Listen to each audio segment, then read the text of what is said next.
Bienvenue tout le monde. Mon nom c'est Liliana Diaz. Je suis coordonnatrice scientifique à l'Institut en environnement, développement et société.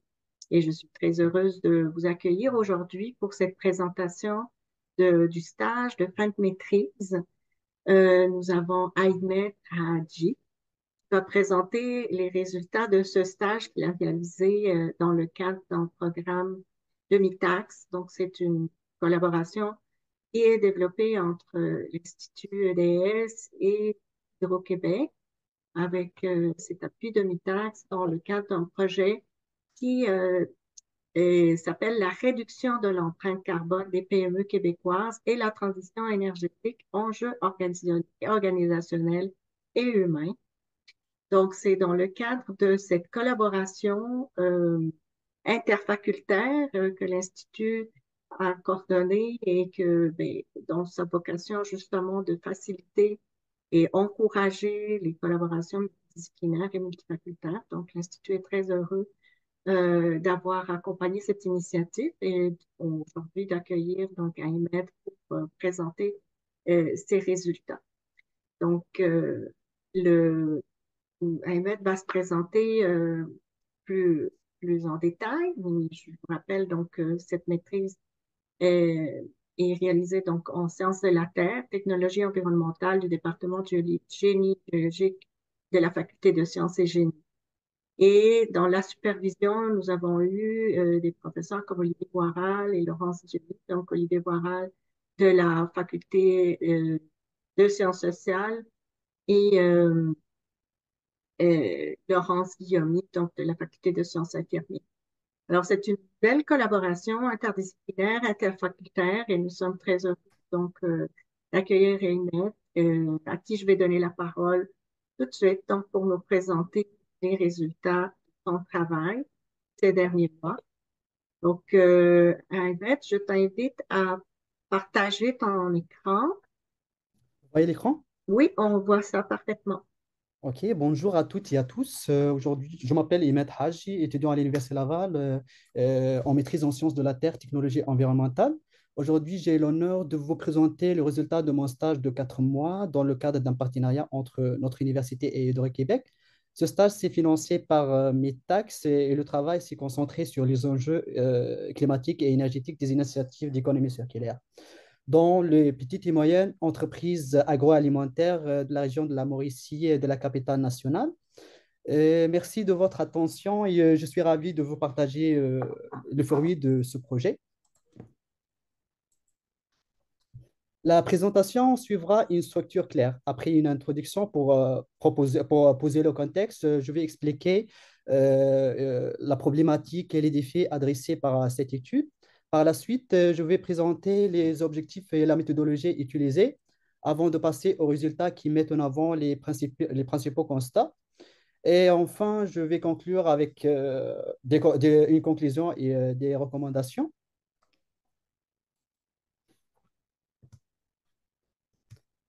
Le Québec vise la carboneutralité d'ici 2050, une étape essentielle pour lutter contre les changements climatiques. Les petites et moyennes entreprises agroalimentaires jouent un rôle clé en adoptant des solutions durables basées sur des principes d'économie circulaire, ce qui réduit ainsi les impacts environnementaux tout en soutenant la transition énergétique de ces petites et moyennes entreprises. Les PME agroalimentaires sont confrontées à des défis majeurs pour réduire leur empreinte carbone et améliorer leur efficacité énergétique. Malgré le potentiel de l'économie circulaire, sa mise en œuvre est freinée par un manque de ressources, des contraintes réglementaires et une résistance au changement. Cette étude analyse les pratiques et propose des solutions pour surmonter les obstacles et accompagner leur transition. L'objectif principal de cette étude est d'explorer les pratiques d'économie circulaire des petites et moyennes entreprises agroalimentaires et de valider leurs impacts environnementaux, énergétiques et économiques, et de proposer quelques recommandations pour surmonter les défis liés à leur adoption, c'est-à-dire l'adoption des pratiques d'économie circulaire.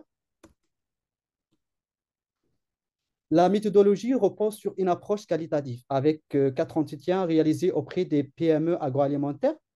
Les critères de sélection incluent leur localisation en Mauricie ou bien les régions de la capitale nationale, ainsi que la taille des entreprises qu'elles doivent être petites et moyennes. Aussi, elles doivent être dans le domaine agroalimentaire et on donne une grande importance à leur engagement en matière d'environnement et leur pratique d'économie circulaire. Cette démarche a permis de recueillir des données cibles et pertinentes qui sont liées directement avec l'objectif principal de notre projet global. Et l'étape finale, c'est d'analyser les données collectées des entretiens, lors des entretiens. Ce stage m'a permis d'analyser les pratiques d'économie circulaire des petites et moyennes entreprises agroalimentaires, ainsi que de définir les objectifs et d'identifier des entreprises cibles selon des critères que j'ai mentionnés. J'ai aussi participé à un salon des agriculteurs à Trois-Rivières. C'était une occasion pour enrichir ma compréhension de ces enjeux et leur application sur terrain. Et finalement, j'ai synthétisé le résultat et j'ai proposé quelques recommandations dans un rapport final. Les petites et moyennes entreprises étudiées ont mis en place des pratiques d'économie circulaire concrètes. Pour chaque pratique innovante, j'ai illustré quelques exemples de verbatim tirés des réunions et des entretiens réalisés avec des dirigeants des PME. Premièrement, la première pratique innovante, c'est le compostage des résidus. Un répondant affirme que les résidus organiques sont compostés et réutilisés. Une autre répondante ajoute on composte les coquilles d'œufs et les miettes de craquelin pour limiter les déchets. La deuxième pratique est la réutilisation des sous-produits. Un répondant affirme les drèches sont envoyées aux agriculteurs pour nourrir leur bétail. Et finalement, la troisième pratique est la récupération de chaleur pour améliorer l'efficacité énergétique. En effet, un dirigeant ajoute que la chaleur des processus est réutilisée grâce à un circuit semi-fermé. Toutes ces initiatives montrent comment les petites et moyennes entreprises optimisent leurs ressources pour réduire leur impact environnemental. Et les initiatives d'économie circulaire se heurtent, malgré tous ces pratiques et ces innovations, ça reste, les initiatives d'économie circulaire se heurtent à des défis majeurs comme le manque de financement, manque d'infrastructures adaptées et un soutien institutionnel limité et parfois jugé comme coûteux. En effet, une répondante affirme on est trop petit pour avoir des surplus d'argent, donc ça prend vraiment des subventions pour avancer. Un autre répondant ajoute on n'a pas d'infrastructure pour réutiliser nos composts directement sur place, ce qui complique la boucle de l'économie circulaire. Et un autre répondant ajoute la captation du CO2 n'est pas rentable à notre échelle. Enfin, le soutien existant est jugé parfois coûteux. En effet, un des répondants estime que les solutions proposées sont souvent trop chères pour eux. Et ces obstacles limitent par la suite l'adoption des pratiques d'économie circulaire dans ces petites et moyennes entreprises. Malgré ces défis, les initiatives d'économie circulaire ont généré plusieurs retombées positives. Premièrement, la réduction des coûts. En répondant, dit on organise le fonctionnement pour qu'il fasse plus chaud le jour et plus froid la nuit, ce qui diminue les coûts de chauffage et d'électricité. Deuxièmement, la deuxième retombée positive, c'est l'amélioration de l'image de l'entreprise.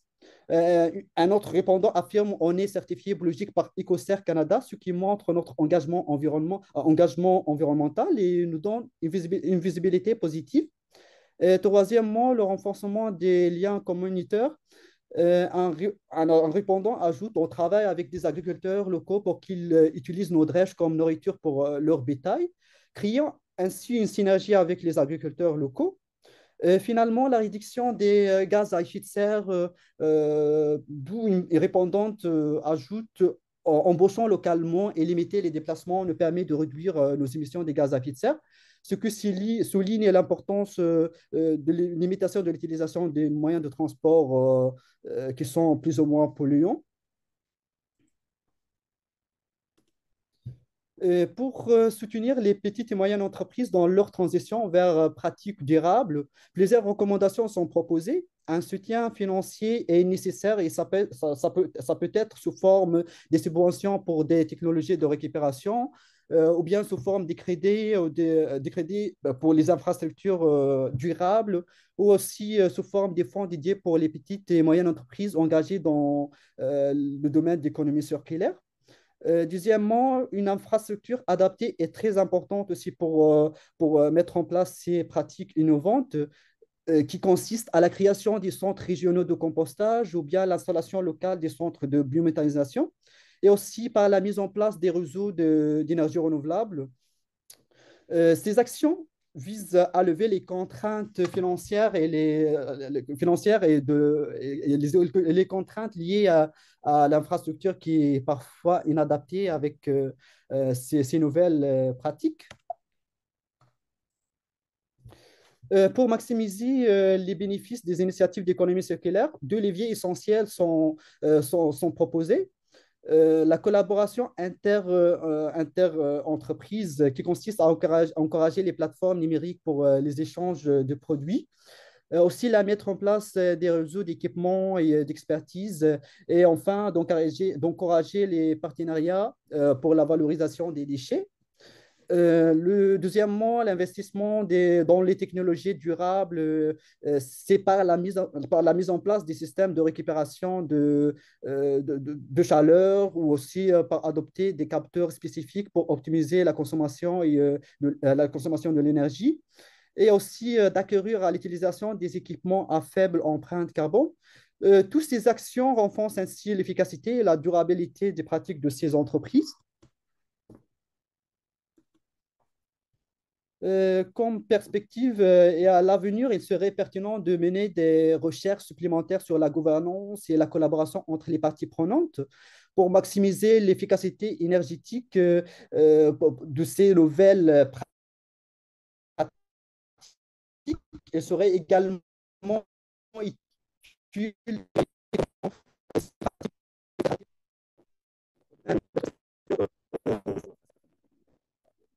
des domaines en relation avec l'agroalimentaire.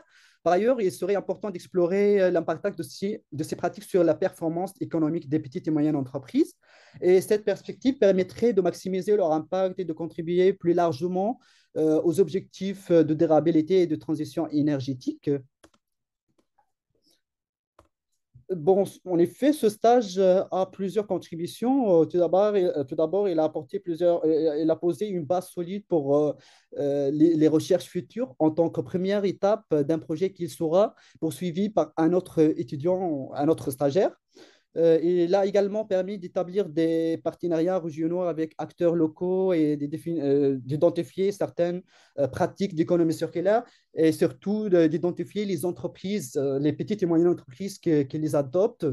Tout ça facilite la reprise de contact, notamment avec des entreprises qui n'ont pas répondu à notre première invitation. Bon, sachant que on a eu un peu envoyé pas mal d'invitations, mais les réponses, c'était vraiment limité. Voilà. En conclusion, les petites et moyennes entreprises agroalimentaires ont un rôle important à jouer dans la transition énergétique. Cependant, leur accès dépendra d'un soutien accru de la part du gouvernement et de la communauté locale. Maintenant, il me reste que exprimer mes remerciements sincères à mes professeurs de l'Université Laval, M. Olivier Boiral et Mme Laurence Guillaumy, pour leur encadrement et pour leur accompagnement tout au long de ce stage. Un grand merci également à Mitax pour le soutien financier apporté au stage, ainsi qu'à l'équipe d'Hydro-Québec, notamment Mme Pascal Marcotte et M. Bruno Boliaguet pour leur accueil et leur soutien constant durant cette période. Enfin, je remercie l'équipe de l'IDS pour leur suivi rigoureux et leur disponibilité et aussi pour l'organisation de cette présentation. Et merci pour votre attention. Merci beaucoup, Ahmed. C'est vraiment très intéressant de voir tout ce qui peut être fait en si peu de temps. Merci beaucoup. Euh, Alors, je te demanderais peut-être, on pourrait arrêter le partage et inviter le public. Si vous avez des questions, si vous avez des commentaires, on pourrait vous inviter à ouvrir votre caméra, micro, si vous le souhaitez. On est comme un petit comité, euh, de personnes qui sont proches du projet, qui ont connu, qui ont vu le parcours. Satiana, bonjour, qui travaille aussi en Mauricie, proche de ces euh, activités des systèmes alimentaires. Donc, je vous invite à poser vos questions. Euh, Satiana, est-ce que tu avais des questions? Oui, Parfait, allez-y. merci Liliana, merci Imed pour la présentation très très complète en si peu de temps. Je trouve l'étude très intéressante aussi sur l'économie circulaire qui est un enjeu, mais un levier important pour la transition socio-écologique, mais elle rencontre des défis, les as bien soulignés dans ton travail. Peut-être ma question, est-ce que, je ne sais pas, à travers tes entretiens, même si ça ne faisait pas partie de ton objectif, excusez-moi pour le tutoiement. Pas de souci. Et est-ce que tu as remarqué par rapport à l'enthousiasme de ces entreprises, est-ce qu'ils ont plus de motivation à continuer? Est-ce que ils sont comme dans, je sais pas, freinés par l'ampleur des défis? Comment ils voient surmonter, sur les manières de surmonter ces défis autour des enjeux actuellement où il y a le manque de soutien financier de gouvernement ou le manque de soutien local? Est-ce qu'il y a des choses plus, je sais pas, plus concrètes sur la mise en œuvre de ces leviers ont été abordés? Oui, bien sûr. Merci beaucoup pour les questions plutôt. Oui, c'est vraiment, ils sont tellement intéressés par ces pratiques-là. Ils disent que c'est très intéressant pour eux, surtout sur leur image par rapport aux autres entreprises concurrentes et aussi pour la qualité de leurs produits. Parce que, comme vous savez, si on applique ces pratiques-là circulaires qui sont durables, ils ont un grand impact sur la qualité des produits. Mais toujours, les grands défis pour eux, c'est le financement, c'est l'infrastructure inadaptée, aussi le soutien du gouvernement et, aussi, et parfois l'inacceptation du changement. Voilà, ils demandent, et aussi ils ont un défi, surtout pour le temps. Ils disent que parfois, quelques entreprises, ils disent que ce ne sont pas des priorités pour nous. En tant que des petites entreprises, on a d'autres objectifs, bien sûr, financiers et tout. Et c'est pour ça qu'ils demandent, leur premier demande, c'est d'avoir de ce soutien financier, d'avoir un suivi, un support gouvernemental et aussi d'alléger un peu les lois, les constitutions. Aussi, il demande aussi euh, comment dirais-je, leurs clients, il exige que leurs clients peuvent participer à leur pratique par une simple sensibilisation concernant les emballages, par exemple, le recyclage des emballages, l'utilisation, par exemple, des sacs, des sacs qui sont recyclables, qui sont vraiment, ne sont polluants, ne sont pas polluants. Et voilà, ça, c'est globalement les défis et leurs demandes et bien sûr leur intérêt sur ces pratiques d'économie circulaire.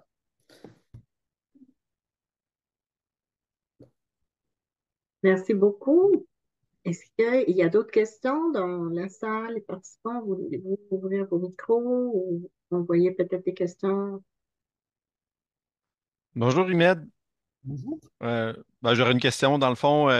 Merci beaucoup pour la présentation. Moi, j'ai bien aimé. En fait, je suis impliqué dans le projet. Je coordonne le projet Mouvement Entreprise Verte Québec. Puis, on travaille justement à la mise en action des entreprises là, vers l'économie verte, notamment en économie circulaire. Puis, euh, nous aussi, on a identifié un peu un besoin d'avoir des infrastructures régionales adaptées pour favoriser l'économie circulaire, puis notamment la mise en commun. Il y a beaucoup qui disent nous, en tant qu'entreprise, on produit pas une grande quantité d'extrants, mais si on pouvait s'unir à d'autres entreprises dans le même secteur d'activité qui produit un peu les mêmes déchets, entre guillemets, ben, ça pourrait peut-être faciliter après l'approvisionnement pour des projets ou des entreprises qui l'utiliseraient comme intrant. Donc, je ne sais pas si dans tes recherches, tu as vu des cas où il y a des infrastructures dans d'autres régions, au Québec par exemple, ou ailleurs, qui pourraient être Évidemment, inspirants. ok, oui. Vous pouvez parler? Oui, allez-y. Ok, oui, bien évidemment, j'ai eu un cas d'une entreprise à Shawinigan. Le dirigeant, il a dit qu'on génère des drèches, des drèches humides parce que c'est une distillerie. Eux, ils déplacent tous ces déchets-là pour un centre de biométhanisation ici à Québec-Ville, ce qui est un peu coûteux. Et même du point de vue dégagement des gaz à effet de serre, ce n'est pas vraiment la meilleure solution. C'est pour ça qu'il a proposé, si c'est possible, de mettre en place ce type de centre de biométhanisation. Ça sera vraiment très utile pour les entreprises de la région et ça pourra aussi éviter les déplacements et aussi, ça pourra aussi nous gagner un peu. En fait, c'est une énergie, hein.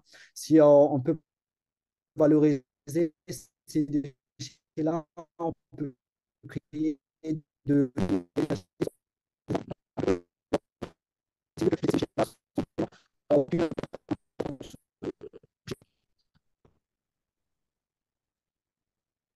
Excusez, il y a comme des coupures de mon côté. Est-ce que Ouais, de mon côté aussi, je suis désolé, Imed, on a manqué un peu le punch de ta réponse. Peut-être depuis quelques phrases, le fait s'il y avait un centre de le centre de biométhanisation plus biométhanisation, oui, près, c'est ça ça. permettrait de Ouais, réduire.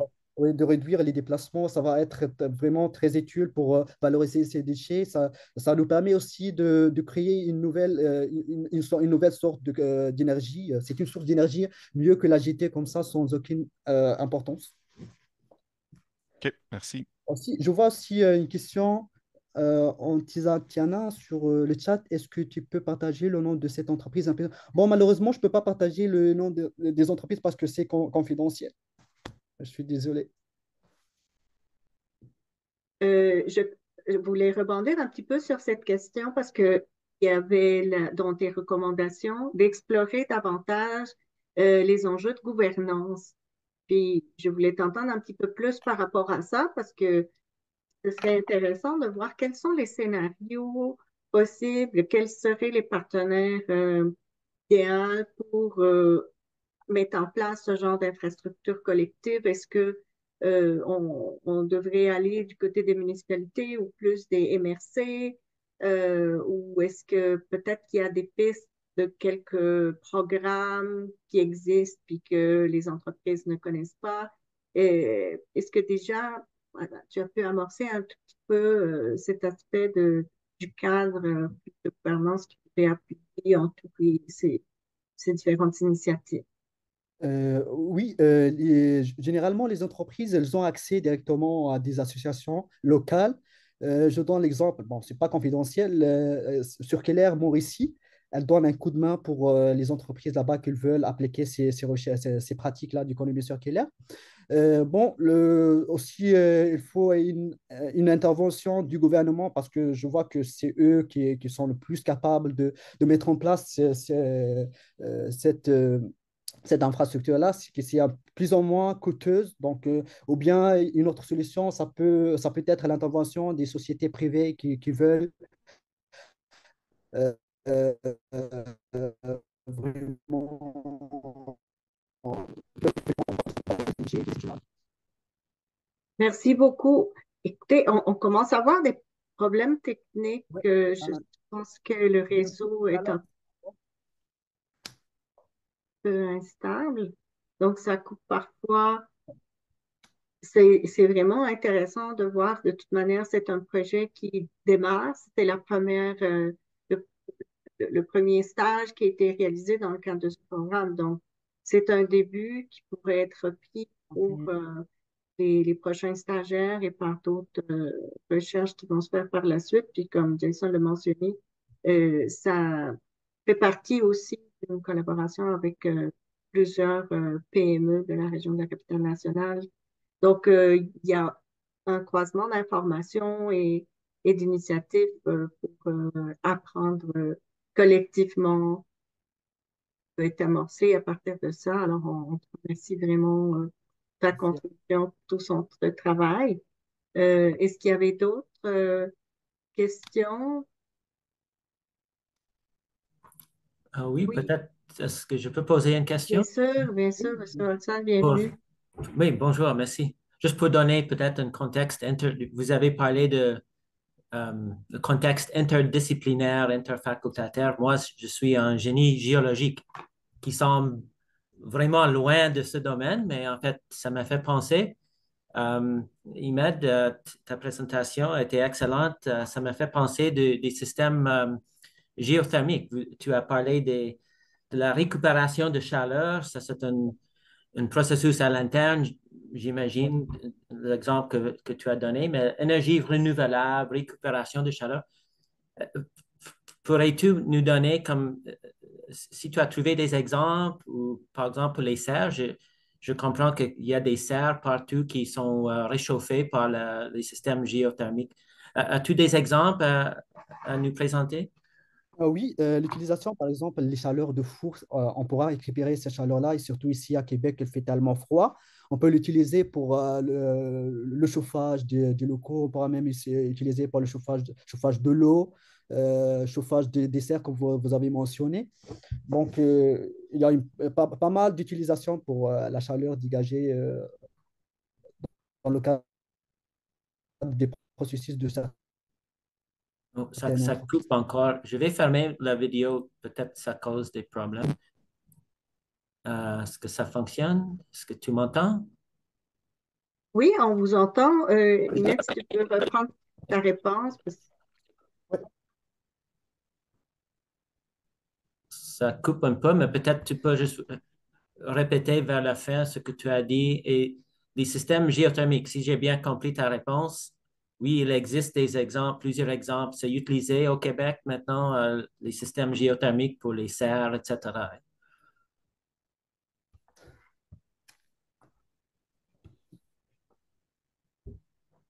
Est-ce que tu as entendu la question, Oui, Fred?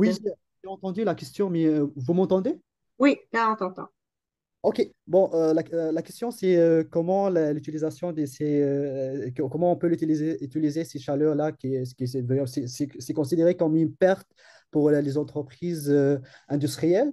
On pourra la récupérer, par exemple, pour le chauffage du local, des locaux de l'entreprise elle-même. On pourra aussi l'utiliser pour le chauffage de l'eau, le chauffage des serres, comme Monsieur Molson a mentionné.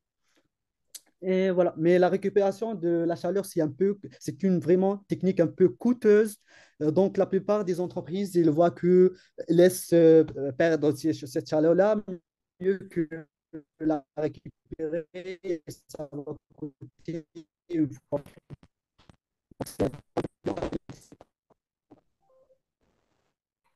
Bien, merci beaucoup.